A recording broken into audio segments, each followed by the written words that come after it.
hide behind charm, they thrive in the shadows of modernity, and they choose to kill. But why? What twisted alchemy of biology, trauma, and fantasy creates a serial killer? Vronsky argues that serial killing may have evolutionary roots, linking it to ancient human predatory violence. The book, Sons of Cain, challenges us to ask, is evil written into our biology?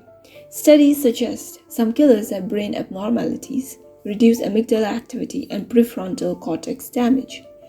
But biology isn't destiny. It's a loaded gun, and trauma pulls the trigger. Imagine a childhood of abuse, neglect, or humiliation. Vronsky argues this fractures the psyche, creating a void filled by violent fantasies. For killers like Jeffrey Dahmer, cruelty became a language, a way to reclaim power.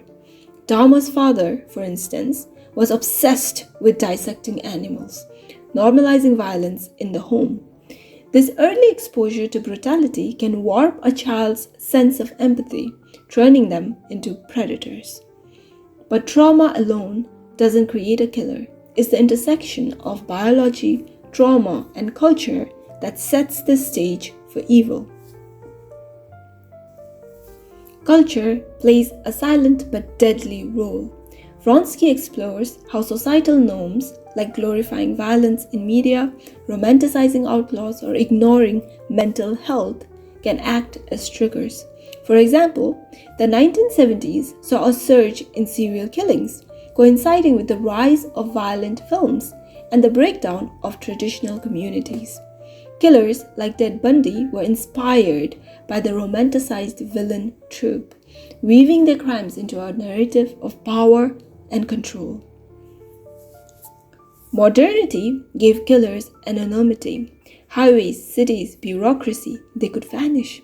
And behind their mask of sanity, fantasies festered. Vronsky reveals how killers like Bundy eroticized violence, scripting murders like dark plays until fantasy demanded reality. Biology loads the gun. Trauma aims it. But Vronsky insists the choice to kill is theirs.